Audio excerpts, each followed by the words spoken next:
The following essay reflects what appear to be the best estimates we can make, according to what everything we know collectively indicates the world was like on one particular not-so-special day in what some now refer to as the late Neolithic period. On this particular day, the Kurgan were already an ancient people. They were a Proto-Indo-European culture, a link between the Dravidians, the Aryans, and the barbarians of Europe. They are said to be among the first people to domesticate the horse.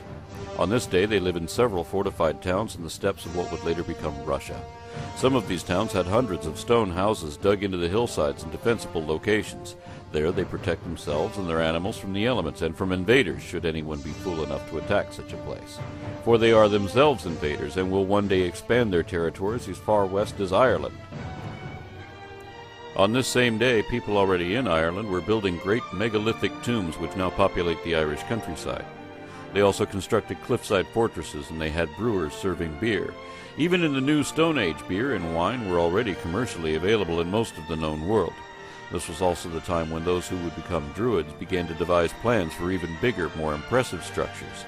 These would be known as Callanish in their homeland and Stonehenge in England, where the most significant structure to date was a system of raised wooden walkways built over the moors. The English were also in an agricultural revolution, having just recently adopted farming practices that were already well established throughout the rest of Europe and the Near East.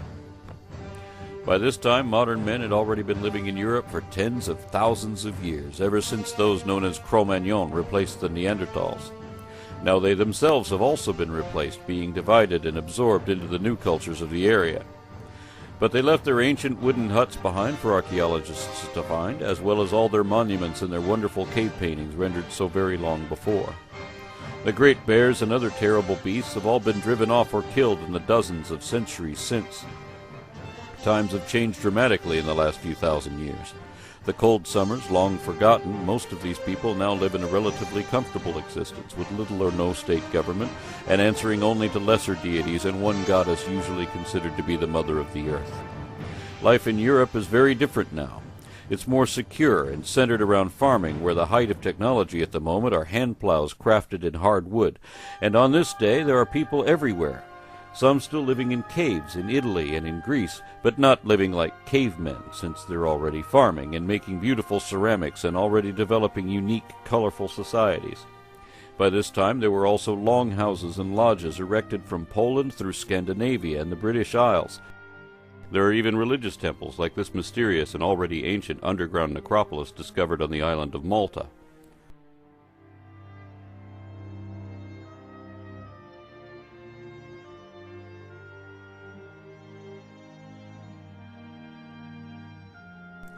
Far to the west, in the Americas, most of the native tribesmen still live exactly as their ancestors had for hundreds of generations, except for the fact that the giant cats, mammoths, and even horses are all gone from this land, mostly due to archaic hunters of the past.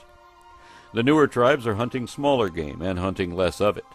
In the northern places, they usually fish or gather nuts and fruits to eat, and they still live in the most primitive of thatched huts. They will build great cities here one day, some of which the white men will never see. But having been cut off from the rest of the world for the last 4,000 years or so, their technological development will consequently be a bit behind that of many other nations.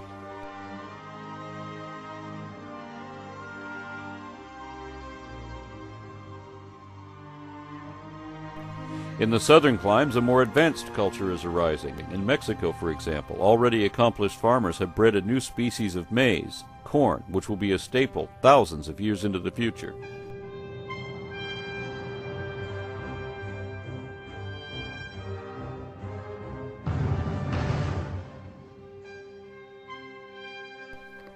On this same day, far beyond the edge of Alaska from whence the Asian ancestors of the Americas came, there is an island off the still bitterly cold shores of Kamchatka. And on this island are the very last survivors of what were once man's favorite prey, the magnificent woolly mammoths. Trapped here since sea levels rose at the end of the last epoch, they would remain isolated and undiscovered by anyone until finally slipping into extinction here too, around the time that our current calendar was adopted in Rome.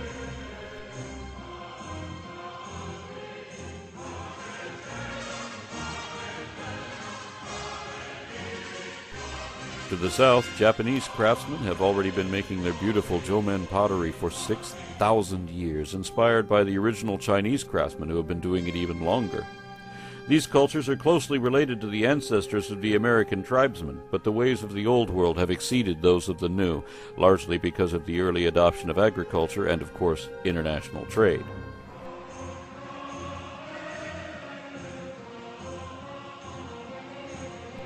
At this time, Austronesian fisherfolk are sailing to a new home on the island of Formosa. But there are few, if any, tribes living on the more remote islands of the South Pacific, not even in New Zealand, where on this day the giant moas still roam, along with the largest eagles the world has ever known.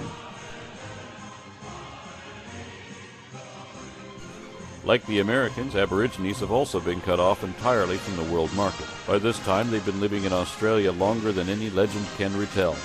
There, too, the great beasts of the past are all gone, the last of these being the killer goannas, giant, man-eating lizards even bigger than crocodiles. Most of these were eliminated by cunning men who would not be consumed.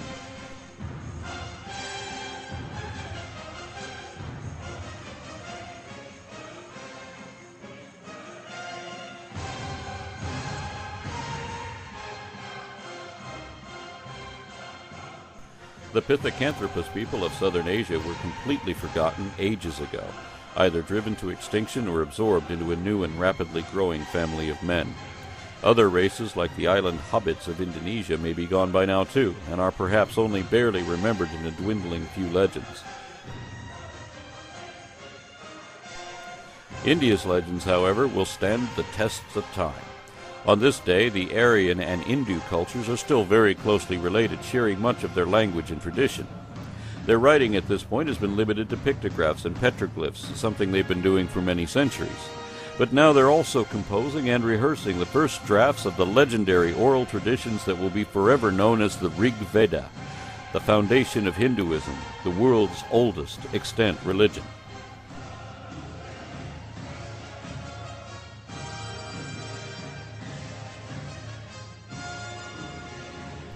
We next look at Africa.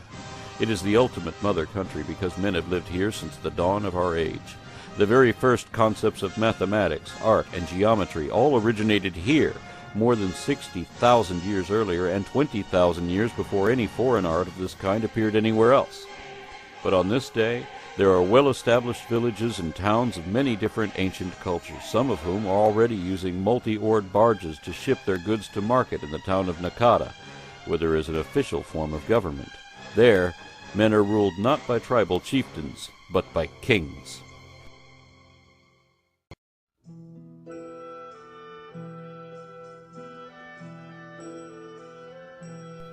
In another 800 years or so, the climate of North Africa and the Middle East will change dramatically, becoming a desert. But today, it is still a fertile, green, and well-watered land. Here may be found the most advanced societies of any on earth. In Syria, they operate the first large-scale commercial bakeries, and far out in Arabian pastures, the Ubaides, a Semitic people, are establishing a settlement that will become the city of Ur. Here there are complex political systems and city-states forming along the banks of the Tigris-Euphrates, and these people have set about building the most amazing cities of the ancient world, complete with enormous towers in honor of the elder gods like Marduk and Inanna. The Ubaidan people manufactured pottery like everyone did in that day, but they also drained marshes, built dikes, and ran a system of irrigation trenches from the rivers. They grew wheat and barley for bread and beer, kept farm animals, invented weaving machines, made leather and metal goods, and sold produce in huge markets. That's right, that's 4 for the gourd. 4? For this gourd? 4? Look at it, it's worth 10 if it's worth a shekel. All right, all right. Most people elsewhere in the world had a few pets and livestock by this point, but there were as yet not many domestic cattle breeds other than goats. The ancestors of all the modern domestic bovines, at least in the West, were a large, wild, and dangerous free-roaming beast known as the aurochs, Bos primigenius, the original bull. These would initially be kept as fighting animals for gladiatorial contests and the subject of legend. But eventually, the mighty aurochs would be bred into a smaller, much milder mammal, one which would then flower into the several different breeds of modern ranch cattle. Sadly, the last of the once mighty parent species would eventually die in captivity in the year 1627. But on this day, one of the few places one could find aurochs in captivity was Jericho, the most ancient city known to man. By this time, the city of Jericho had already been a continuously inhabited settlement for some 3,000 years. This was the birthplace of the selective breeding practices that turned the terrible aurochs into Bessie the dairy cow, and this was the place that cultivated new species of wheat, which would soon become the primary staple of every major culture around the world.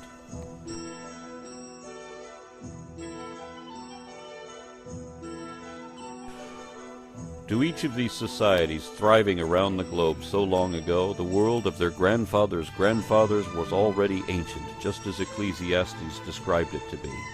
And on this particular day, Sunday, October 23rd, 4004 BC, no one alive would have believed that this was the first day, or that the earth had just been created that morning.